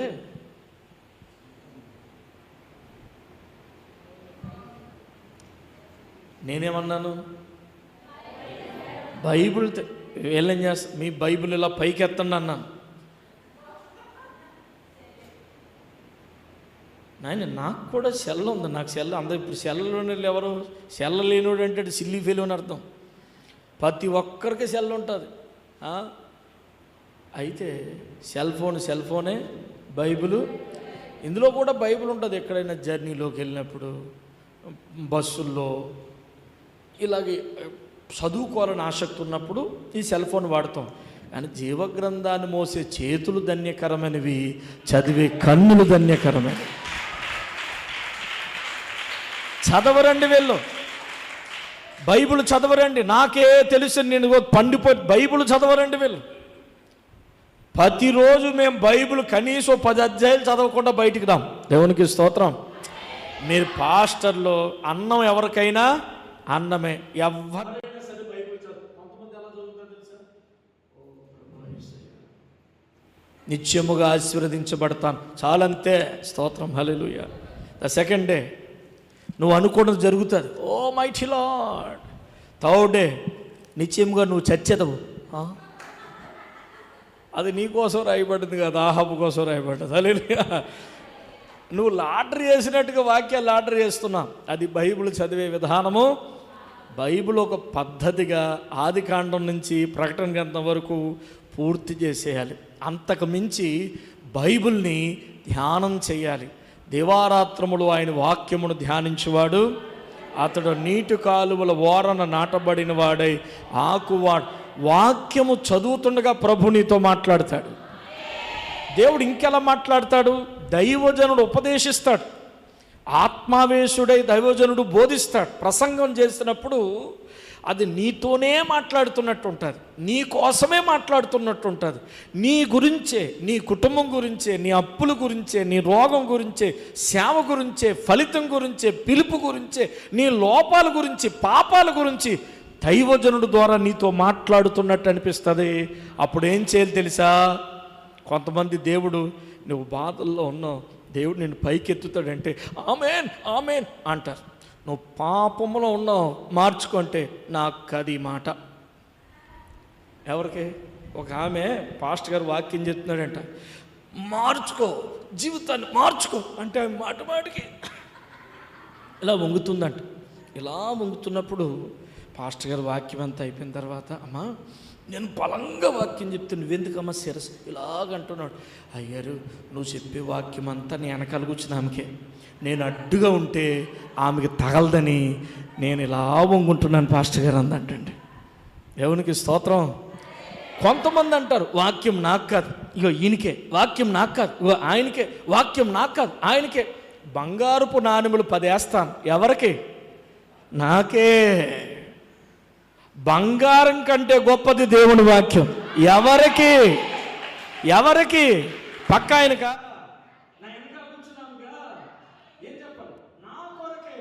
నా కొరకే దేవుని వాక్యం. దైవజనుడు మాట్లాడుతున్నాడు. అది గద్దింపు అయితే కొంతమందికి గద్దింపు నచ్చదు. మార్చుకో అంటే హృదయాలు కఠినపరచబడతాయి. సేవకుడు ఏ విషయంలో అయినా గద్దింపు కలిగి ఉన్నాడు, గద్దిస్తున్నాడంటే నీతిమంతుని గద్దింపు నాకు తైలాభిషేకం. అది నీకు ఆశీర్వాదం. సేవకుడు కఠినంగా మాట్లాడుతున్నప్పుడు కొంతమంది కోపడతారు. కోపడి గిదే చర్చ, వేరే చర్చ లేదా అని అనుకుంటారు. అట్లా కాదు. నీ తండ్రి నీ మీద కోపడకపోతే ఎవరు కోపడతారు? నీ దైవజనుడు నిన్ను సరిచేయకపోతే ఎవరు సరిచేస్తారు? Praise the lord. మీకు క్రమంగా కూర్చునే విధానం వచ్చింది. ఎవరు నేర్పించారు? మీ దైవజనుడు నేర్పించారు. సరిగ్గా వాక్యం వినడం వచ్చింది. ఎవరు నేర్పించారు? మీ దైవజనుడు నేర్పించారు. ఎలా ఆరాధన చేయాలి, ఎలా చప్పట్లు కొట్టాలి, ఎలాగ మాట్లాడాలి సేవకులతో, ఒకరితో ఒకరు ఎలా ఉండాలి, ఇవన్నీ ఎవరు నేర్పించారు? మీ దైవజనుడు నేర్పించారు. అందుకే యాజకుడు చేతిలో దీపం వెలిగించడానికి అగ్గి ఉంచాడు. వెలగకుండా ఆరిపోతాదేమోనని కత్తెర కూడా యాజకుడికి ఇచ్చాడు. అవసరమైతే కట్ చేస్తాడు. కట్ చేయడం అంటే నేను తక్కువ చేయడం కాదు, వెలిగేలా చేస్తాడని అర్థం. ప్రసంగము ద్వారా ప్రభువు మాట్లాడతాడు. అలాగే దేవుడు ఇంకెలా మాట్లాడతాడు అని అంటే, దేవుడు దర్శనముల ద్వారా మాట్లాడతాడు. పాల్ యాంగిచో గారు ఏమన్నారంటే, the visions are the language of the Holy Spirit అంటాడు. పరిశుద్ధాత్మ దేవుడు నీతో మాట్లాడాలంటే ఆయన వాడుతున్న భాష ఏమిటంటే దర్శనములు. మనిషి దేవుడే నీతో దిగి వచ్చినట్లుగా అది దర్శనములా ఉండదు. కొన్ని కళలు ఏమవుతాయి, అప్పుడే వస్తాయి, అప్పుడే పోతాయి.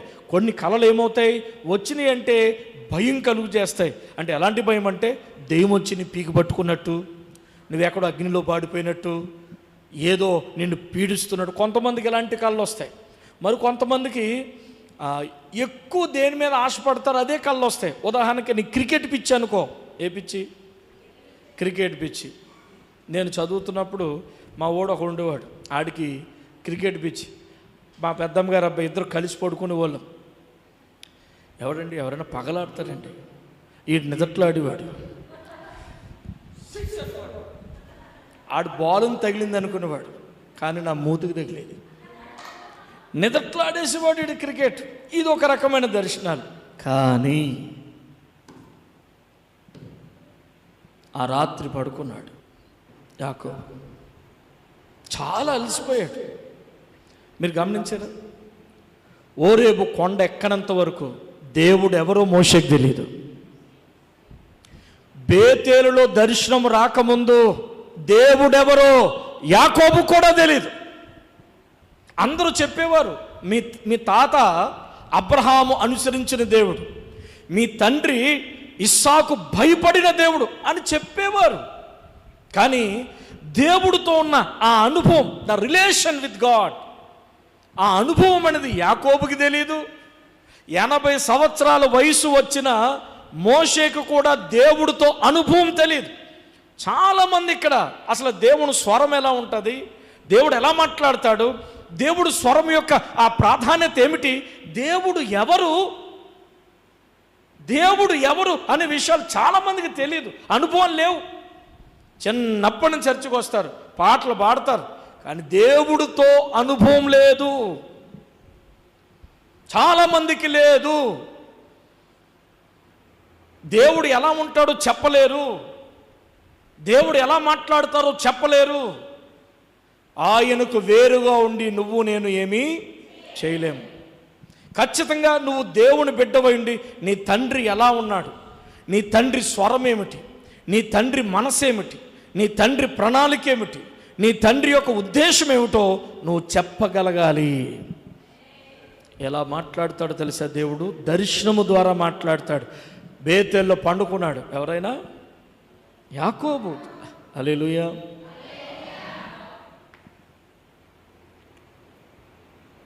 వింటారా? చెప్పనా మానేనా? మీరు ఇంకా అలిసిపోయాను, ఆకలేస్తున్నా అన్నప్పుడు ఇలా చెయ్యొద్దండి. యేసునామములో ముగించేస్తానంటారు. ఏమండి, వినుటకు సిద్ధంగా ఉన్నారా? వినుటకు సిద్ధంగా ఉన్నారా? అక్కడక్కడ నా శిష్యురాళ్ళు ఉంటారు, సరిగ్గా నేను వాక్యం స్టార్ట్ చేస్తాను, వాళ్ళు నిద్ర స్టార్ట్ చేస్తారు. లేదా కొంతమందికి వినడం అంటే అబ్బా అస్సలు నిజంగా మరియా ఏం చేసింది, దేవుని వాక్యం వినుటకు అతి శ్రద్ధ కలిగి ఇంకా చెప్పు అయ్యా, ఇంకా చెప్పు అయ్యా, ఇంకా చెప్పు, ఇంకా చెప్పు. ఎంత ఆసక్తిగా విందంటే అంత ఆసక్తి దేవుడు మనకి ఇచ్చునుగాక. రైట్. బేతల్లో పండుకున్న వ్యక్తి పేరేమిటి? యాకోబు పండుకున్నాడు, అలిసిపోయి పడుకున్నాడు. అసలు దేవుడు అంటే తెలుసా? తెలవదు. ఎప్పుడైనా మాట్లాడాడా? దేవుడు యాకోబుతో మాట్లాడాడా? లేదు. యాకోబు దేవుడితో మాట్లాడాడా? అనుభవం కూడా లేదు. బైబిల్లో రాసినట్టు ఎక్కడా లేదు. అలిసిపోయి పడుకున్నాడు. ఎందుకు పడుకున్నాడు అని అంటే అదొక కథ. స్తోత్రం. సరే పండుకున్నాడు, అలిసిపోయి పడుకున్నాడు. దర్శనం ఏమొచ్చిందండి? కళ. దర్శనం, కళ. ఆ దర్శనంలో ఏముందంటే ఒక పెద్ద నిచ్చెన. ఆ పెద్ద నిచ్చెన పైన చివరి కొన మీద సర్వ సృష్టికర్త నిలబడ్డాడు. ఆ నిచ్చెన యొక్క కింద కొన దగ్గర యాకోబు పండుకొని ఉన్నాడు. పైన దేవుడు, కింద యాకోబు. ఈ నిచ్చెన మీద కొంతమంది దేవదూతలు పాత్రలు పట్టుకుని ఎక్కిపోతున్నారు. మరికొంతమంది దేవదూతలు పాత్రలు పట్టుకుని కిందకి దిగొస్తున్నారు. ఈ దర్శనం కనబడ్డది. ఆ దర్శనం యొక్క వివరణ మీకు చెప్పను. అదొక పెద్ద అనుభవం. దేవునికి స్తోత్రం. ఇట్లా పై కొనున్న దేవుడు కిందనున్న యాకోబుతో ఏం మాట్లాడుతున్నాడు తెలుసా? యాకోబు, నేను అబ్రహాము దేవుడును, నీ తండ్రి భయపడిన ఇస్సాకు దేవుణ్ణి నేనే. నువ్వు నన్ను అనుసరిస్తే నీ దేవుణ్ణి కూడా నేను అవుతాను అన్నాడు. అక్కడ గమనించండి. అంటే దేవుడు అబ్రహాముకి తనను తాను ఇంట్రడ్యూస్ చేసుకుంటున్నాడు. నేను ఎవరో నీకు తెలియకపోవచ్చు, నేను ఫలానా. ఫరోకి ఇంట్రడ్యూస్ మోసే చేశాడు. యెహోవా అనే దేవుడు నన్ను పంపాడు అన్నాడు. యాకోబుకి తనను తాను ఇంట్రడ్యూస్ చేశాడు. నేను నిన్ను దీవిస్తాను, నీకు తోడే ఉంటాను, నువ్వు భయపడకు. ఇలాగ ఆదరణ అప్పుడు యాకోబు లేచి అంటాడు, వామ్మో ఇది ఏందో అనుకున్నాను, కానీ ఈ స్థలములో దేవుడున్నాడు, నిశ్చయముగా ఇది బేతేల్ అన్నాడు. బేతేల్ అంటే అర్థం ఏమిటంటే దేవుని మందిరం. బేతేల్ అంటే అర్థం ఏమిటండి? దేవుని మందిరం అంటే అర్థం ఏమిటంటే దేవుడు ఉన్న స్థలం అని అర్థం. నీతో మాట్లాడే స్థలం. ఓరేబు కొండ మీద దేవుడు మోషేతో మాట్లాడాడు. దర్శనములతో మాట్లాడతాడు. కొంతమందికి ప్రార్థనలో ఉన్నప్పుడు దర్శనాలు వస్తాయి, ఆరాధన చేస్తున్నప్పుడు దర్శనాలు వస్తాయి. ఏ దర్శనమైనా సరే అది దేవుడు నీతో మాట్లాడుతున్నట్టు జాగ్రత్తగా అబ్జర్వ్ చేయాలి. దేవుడు ఇంకెలా మాట్లాడతాడండి? మనుష్యుడు మనిషితో మాట్లాడుతున్నట్టుగా కూడా మాట్లాడతాడు. నువ్వు ఆ స్వరాన్ని వింటావు, నీ చెవులు ఆ స్వరాన్ని వింటావు. మనుష్యుడు మనుష్యుడితో మాట్లాడుతున్నట్టుగా పేరు పెట్టి పిలుస్తాడు. ఒకరోజు సమూయేలు చిన్న కుర్రాడు పాలు విడిచిన తర్వాత తన తల్లి మందిరానికి అప్పగించేసింది, సేవకు సమర్పించేసింది. ఇక్కడ కూడా నేను పొద్దున్న తమ్ముడిని అడిగాను, నువ్వేం చేస్తావు పని అని అడిగాను. కారు నడపడానికి పంపించారు కదా ఆ బ్రదర్ని, తమ్మి నువ్వేం చేస్తావు అంటే, నేను సేవకు సమర్పించుకున్నాను, అన్నగారితోటే ఉంటాను అన్నప్పుడు బహు సంతోషం అనిపించింది నాకు. దేవునికి స్తోత్రం. ఒకరోజు ఇలా మీటింగ్లోనే ఒక తల్లి ఇద్దరు యవనస్తులు నా దగ్గర తీసుకొచ్చి, అయ్యారండి మా ఇద్దరు కొడుకులకి ప్రార్థన చేయండి అన్నది. అన్నాను, ఏమని చేయమంటావు అని. ఈడు ఇంజనీర్ అవ్వాలి సార్, ఈడు డాక్టర్ అవ్వాలి సార్, నువ్వు బ్లెస్ చేశారు అన్న. ఒకడేమవ్వాలట, ఒకడు ఏమ్మ మరి పాస్టర్ అవ్వద్దా? పాస్టర్ ఎప్పుడు అవుతాడో తెలుసా? 10th ఫెయిల్ అయినప్పుడు. 10th ఫెయిల్ అయ్యాడు అనుకో, వెంటనే వాళ్ళ అమ్మగారు అంటాడు, నా కొడుకు ఎందుకు పనికిరానోడు అయిపోయాడు, నీ సేవకి ఇచ్చేస్తాను. మనం కూడా అప్పుడు చూడు, కోడి చచ్చిపోతుంది అనుకో, కోడి చచ్చిపోవడానికి రోగం వచ్చేందుకు నీకే ప్రభు అంటాం. అది బతుకున్నాక యేసు ప్రభు కనం. అది చచ్చిపోవడానికి సిద్ధంగా వచ్చిందనుకో, కోడి కానీ మేక కానీ. మా ఊర్లో ఒక ఆమె మేక చచ్చిపోవడానికి రెడీ అయింది. ఏమిటండి, ప్రభువా ఈ మేక చచ్చిపోవడానికి రెడీగా ఉంది, బతికితే నీకే ప్రభు అంది. అది బతికేసింది. అది బతికేసినప్పుడు ఏమనుకున్నది, బతికింది కదా ప్రభు నాయన, హల్లెలూయా. అలాగే వీడి సేవకు ఎప్పుడు పనికి రానప్పుడు, మాట విన్నప్పుడు, రోగం వచ్చినప్పుడు ఇలాగ సేవకి సమర్పించుకుంటారు. సరే మంచిది, నీ మనసును బట్టి దేవునికి స్తోత్రం. కానీ ఖచ్చితంగా తమ్ముళ్ళలాగా మీ బిడ్డను కూడా దేవునికి సేవకు సమర్పించండి. హన్న తన బిడ్డను దేవుడు మందిరం వదిలేసింది, పరిచయం చేసుకుంటూ ఉన్నాడు. సమూయేలు ఓ పక్కన పడుకున్నాడు. ఆ చర్చి ఫాదరు ఎవరు? సమూయేలు ఫాదర్ గారు, చర్చి పాస్టర్ గారి పేరు ఏమిటండి? ఏలియా కాదు, ఏలీ. ప్రైజ్ ది లార్డ్, హల్లెలూయా. ఏలీ ఆడబడుకున్నాడు, సమూయేలు అక్కడ పడుకున్నాడు. మందిరంలో మెల్లని స్వరం, సమూయేలు సమూయేలు వినండి, సమూయేలు వినండి, ఎప్పుడైనా మీకు మీ పేరుతో దేవుడు ఇలా పిలవడం మీకు తెలుసా? మీ అనుభవంలో మీరు మీ పేరు లక్ష్మి అనుకో, లక్ష్మి అని మీరు ఎప్పుడైనా ఆ స్వరాన్ని విన్నారా? ఒక అమ్మ ఇలా సాక్ష్యం చెప్పింది, వినండి బిడ్డలారా. భర్తట భయంకరమైన తాగుబోతూ వ్యభిచారి, అర్ధరాత్రి వదిలేసి వేరే ఇంట్లోకి వెళ్ళిపోతాడు. పాపం ఈ విశ్వాసం ఫాస్టింగ్ చేస్తుంది, ఉపవాసం చేస్తుంది, మరి చర్చికి వస్తుంది, చర్చి ఊడుస్తుంది, ఏదైనా భోజనాలు అనుకో పరిచయం చేస్తుంది. మీరు వినండి, ఎక్కువ పరిచయం చేసిన వాళ్ళకి ఎక్కువ కష్టాలు. పాపం అదేంటో ఈమె భర్త ఏడ్చి ఇంకా తట్టుకోలేకపోయి 12 అవుతుంది, భర్త ఇంట్లో లేడు, వేరొకరి ఇంట్లో ఉన్నాడు. ఏ భార్యకైనా బాధ అనిపిస్తుంది లేదా? ఫ్యాన్ కురేసుకుందాం అనుకుందండి. నా భర్త వచ్చినప్పటికల్లా నేను చచ్చిపోదాం అనుకుని ఫ్యాన్ కురేసుకుందామని ఆ చీర ఉంటే పెట్టుకు రెడీ అవుతే 12:30కి గేటు తెరిచారు. అమ్మో వచ్చేసాడేమో మా ఆయన, కొడతాడు, బాగా కొడతాడు, వచ్చేసాడేమో మా ఆయన అనుకున్నప్పుడు గేట్ నుంచి నాగమణి నాగమణి అని స్వరం వినిపించిందంట. ఆ స్వరం అంటే వాళ్ళ పాస్టర్ గారి స్వరం, అంటే నా స్వరంలా ఆమెకి వినిపించిందంట. పాస్టర్ గారు 12:30కి మా ఇంటికి ఎందుకు వచ్చాడు? పాస్టర్ అన్న 12:30కి వచ్చాడు, ఏం అవసరం వచ్చిందో? అయ్యో ఏ అయ్యగారులు వచ్చారో, ఏం భోజనం వండాలో, అయ్యో మా ఇంటికి పాస్టర్ గారు వచ్చాడు 12:30కి అని త్వరగా దిగి తలుపు తెరిచి, అన్నా పాస్టర్ అన్నా వస్తున్నాను అని గేట్ తెరిచి వరండాకు వచ్చినప్పుడు ఏ మనుష్యుడు లేడు అక్కడ. దేవునికి ఇస్తాం 12:30కి, అన్నా పాస్టర్ అన్న నాకు ఏ అమ్మ అంటే, అన్నమ్మ ఇంటికి వచ్చి పిలిచి వెళ్ళిపోయావేమో అంటే, మీ ఇంటికి నేను ఎప్పుడు వచ్చామా, శుభ్రంగా పడుకున్నాను, నన్ను డిస్టర్బ్ చేస్తున్నావు, పడుకో అన్నాను నేను. హల్లెలూయా. నాగమణి నాగమణి, సమూయేలు పేరు పెట్టి పిలిచి ఉన్న దేవుడు నిన్ను. నువ్వు అనుకోవచ్చు, అదే నా కష్టాలు, నా బాధలు, నా ఇంట్లో ఇబ్బందులు ఎవరికి తెలిస్తే అని అనుకోవచ్చు, కానీ నీ జీవితం అంతా ప్రభువుకు తెలుసు. మన కుటుంబ బాధలన్నీ దేవుడికి తెలుసు. దేవుడు స్వరమెట్టి నిన్ను పిలిచేవాడు. ఎవరిని పిలుస్తున్నాడు? సమూయేలుని. ఏమని? సమూయేలు సమూయేలు అంటే అప్పటికి దేవుడు ఎలా ఉంటాడో, దేవుడు స్వరం ఎలా ఉంటుందో అనుభవం లేని సమూయేలు ఏలీ దగ్గరికి వెళ్ళి సాష్టాంగపడి, అయ్యా ఏలీ పిలిచావంటే, నేను పిలవదు లేదు నాయనా అన్నాడు. మళ్ళీ రెండోసారి పిలిచాడు, అయ్యా పాస్టర్ గారు పిలిచావా? నేను పిలవలేదు నాయనా అంటాడు. ఏలీకి అర్థమైంది సమూయేలుని ఎవరు పిలుస్తున్నాడు. సమూయేలుతో మాట్లాడుతుంది ఎవరు?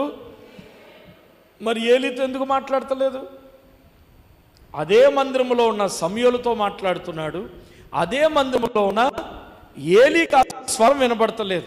చాలామంది దేవుని స్వరం వింటున్నారు, మరికొంతమందికి అసలు దేవుడితో అనుబంధం లేకుండానే ఉన్నారు.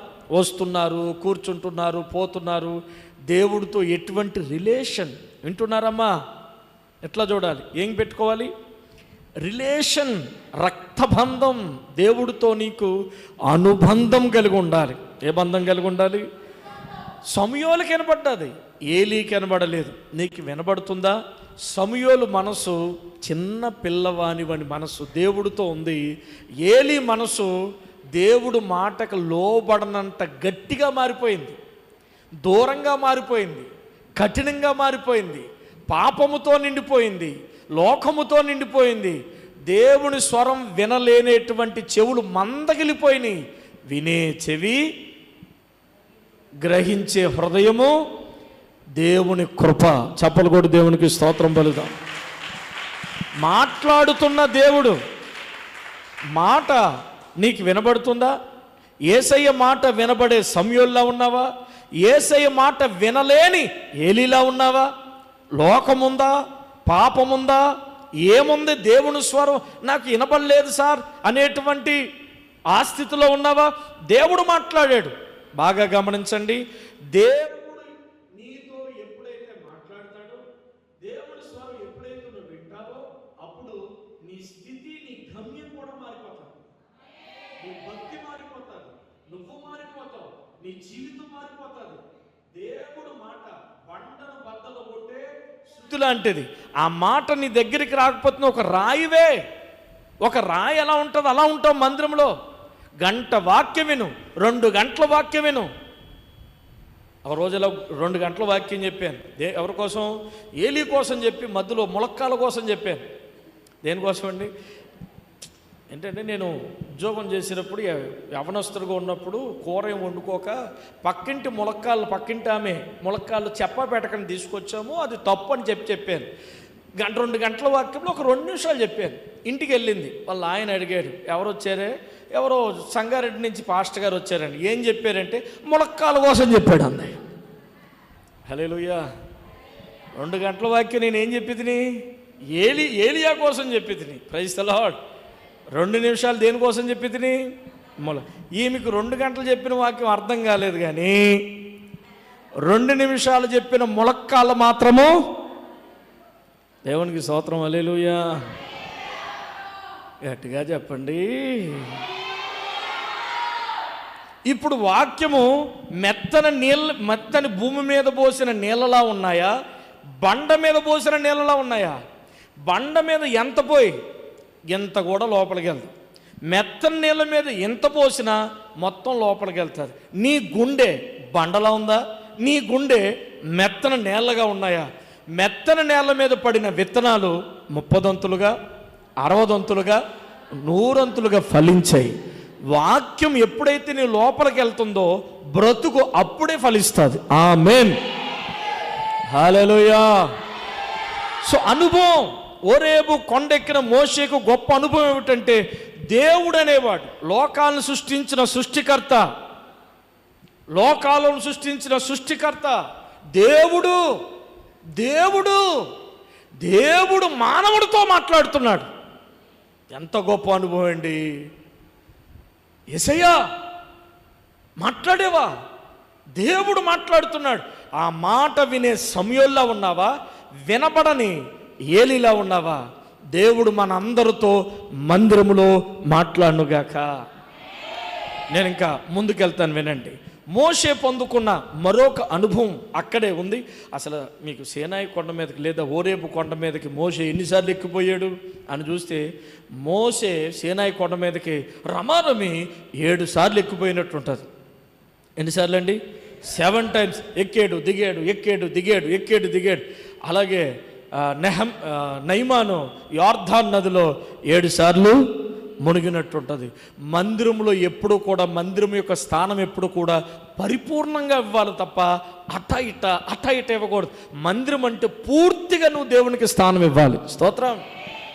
ఈ మందిరంలోకి వెళ్ళిన మోషేకి, మోషే మా వినాలి, మోషే మా మోషే అని పిలిచినప్పుడు ఎవరు నన్ను పిలుస్తున్నారు అనగా, ఒక తెల్లటి వెలుగు, ఓ పొద, ఆ పొద చుట్టూ మంట.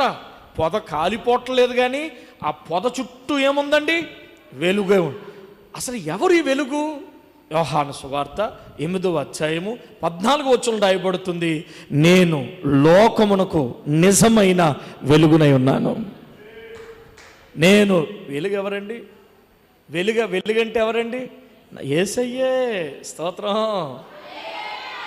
అక్కడ దేవుణ్ణి స్వరూపాన్ని చూశాడు. దైవ ప్రత్యక్షతను చూసే కన్నులు వచ్చినాయి. బహుశా మన కన్నులు సినిమాలు చూసే కన్నులుగా ఉన్నాయేమో, దేవుడు మార్చునుగాక. మన కన్నులు సీరియల్ చూసే కన్నులుగా ఉన్నాయేమో, మార్చునుగాక. మన కన్నులు పాపము చూసే కన్నులుగా ఉన్నాయేమో, మార్చునుగాక. అందరికి ఇదే జబ్బు పట్టుకుంది. ఏంటో జబ్బు? ఇగో ఇట్లా టిక్కు టిక్కు టిక్కు టిక్కు. ఇగో ఇగో ఇగో అలా చూడు. ఎవరో చేస్తున్నారు ఫోన్. ఇగో వింటావా? టిక్కు టిక్కు టిక్కు టిక్కు టిక్కు టిక్కు టిక్కు.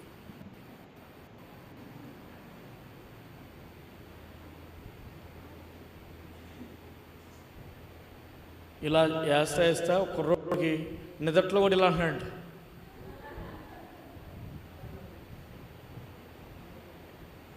రీల్స్ ఎంతసేపు చూస్తారు రీల్స్. ఆడేం పెట్టాడు, ఈడేం పెట్టాడు. ఈ మధ్యలో అందరికీ ఇదే పోయే కాలం వచ్చింది. నేను కోడిగుడ్డు ఆమ్లెట్ ఎత్తున్నాను చూడండి. ఇది రీల్స్. ప్రైజ్ ది లార్డ్, హల్లెలూయా. గంటల తరబడి ఫోన్, ఏం విశ్వాసం అండి. నీకంటే అన్యుడు మేలు. దేవుని వాక్యం వింటున్నప్పుడు శ్రద్ధగా వింటాడు. చాలా చర్చిలో నేను చూస్తాను, వాక్యం చెప్తుంటే ఫేస్బుక్ చూస్తూ ఉంటుంటారు, వాక్యం చెప్తుంటే వాట్సాప్ చూస్తూ ఉంటుంటారు. సిగ్గు అనేది అనిపించట్లేదండి. ఏమని అనుకోకండి ప్లీజ్. Praise the Lord. దేవుడు మాట్లాడుతున్నాడంటే సృష్టి యావత్తు చేతులు కట్టి వినిపిస్తుంటే నువ్వు అసలు ఫేస్బుక్ చూస్తావా చర్చిలో, వాట్సాప్ చూస్తావా చర్చిలో, యూట్యూబ్లు చూస్తావా చర్చిలో? తెయ్యాలి పక్కన పెట్టాలి, అట్లా పాడేయాలి అంతే. అంతే. ప్రభువు మాట్లాడుతున్నాడు. సెటరేట్. ఏం మాట్లాడతాడు ప్రభు ఈరోజు? ఏం మాట్లాడతాడు ప్రభు ఈరోజు? నాతో మాట్లాడవా తండ్రి, నాకు కనబడవా తండ్రి, నాకు కనబడవా? యేసయ్య ఎవరికైనా కనబడ్డా? అది ఇందాక ఏ ప్రశ్న వేసాను? యేసయ్య ఎవరితోనైనా మాట్లాడా అని చేశాను. ఇప్పుడేం ప్రశ్న? యేసయ్య ఎవరికైనా కనబడ్డా? కనబడకుండా ఉన్నవాడు కనబడకుండా ఎలా ఉంటాడండి? దేవునికి స్తోత్రం. చాలామందికి చిత్రం, దేవుడు కనబడతాడా, దేవుడు కనబడతాడా? ఖచ్చితంగా నీకు కనబడతాడు. మా ఊరు, మేము జహీరాబాదులో సేవ ప్రారంభం. చుట్టూ తెలంగాణల సరిహద్దు మధ్య లాస్ట్ బార్డర్. జహీరాబాద్ అయిపోతే ఇంకా కర్ణాటకే. మీ అయ్యగారిని తీసుకెళ్తాను అక్కడికి. హల్లెలూయా. కర్ణాటక అడవుల్లో చిన్న చిన్న పల్లెటూరులో సేవ ఎక్కువ ఉంటుంది మాది. చేతబళ్ళు, దెయ్యాలు. మా చర్చిలో ఉన్న 500 మందిలో 400 మంది చేతబళ్ళు నుంచి బయటకు వచ్చిన వాళ్ళే. దెయ్యాలు, చేతబళ్ళు, అరుపులు, వామ్మో ఒక రకంగా ఉండదు మాకు. చేతబడులు చేసే వాళ్ళు ఒంటి మీద బట్టలు లేకుండా. ఒకరోజు ఒక అమ్మాయి, ఒక స్త్రీ కూడా ఉంటుంది, స్త్రీ లేకుండా చేతబడి నడవదు. ముగ్గురు ఒంటి మీద బట్టలు లేకుండా అడవిలోకి వెళ్ళిపోతున్నారు. మేము బండి మీద పక్కన ఆపి వాళ్ళ పేరు చూసాం. ఇలాంటి ఏరియాలో సేవ. అప్పుడు చాలా రోజుల క్రితం డొక్కు బండి ఉండేది నాకు. ఆ బండి పేరు చెతకట్టగా డొక్కు బండి. అంటే గట్టిగా కొండ ఎక్కదు అది. కొండ ఎక్కాలంటే వెనకాల మనిషి నెట్టాలి. మీరు నెట్టాలంటాం, మేము దొబ్బాలంటాం. ఓసారి ఇలాగే మండపేటలో దొబ్బాలంటే అందరం అవుతుంది. ఏంటంటే అదొక పదం అండి అన్నారండి. అక్కడి నుంచి కొంచెం ఆలోచిస్తాను నేను, ఇక్కడ ఏమంటారు, ఇంకొండ త్రొయ్యాలంటారు. సరే ఏదోటి, అది కొండ ఎక్కదు. అలాంటి బండి మాది. ఆ కొండ దిగిన తర్వాత 4-5 కిలోమీటర్లు ఒక ఊరు ఉంది. ఆ ఊరిలో మాది చిన్న సంఘం ఉంది. అక్కడ బర్త్డే అయింది. ఆ బర్త్డే 11 గంటలకల్లా అయిపోయింది. 11:30 కాస్త అన్నం తినేసి బయలుదేరి నేను ఇంకో తమ్ముడు ఉన్నాం. ఒరే నాయన త్వరగా వెళ్దాం అని చెప్పేసి బండి ఎక్కేసినప్పుడు కొండ ఎక్కడానికి వచ్చాం. రేపు అబ్బాయి అని చెప్పి నెట్టరు అని చెప్పేసి మనోడిని విన్నప్పుడు వాడు నెట్టుతున్నాడు. కొండ మీద నుంచి ఒక ముసలాయన వస్తున్నాడు. ఎవరు? పొన్నమి. కుందేలు రోడ్ల మీద నడుచుకుంటా, కుందేళ్ళు, అడవి పందులు, కొండ చెరువులు, పాములు, ఇవన్నీ. అడవి పందుకు ఉద్దేశం ఒకసారి అయితే నన్ను అయితే పున్నమిలో పంచె, తెల్లటి పంచె, నిలువుట అంగి, నెత్తికి పాగా.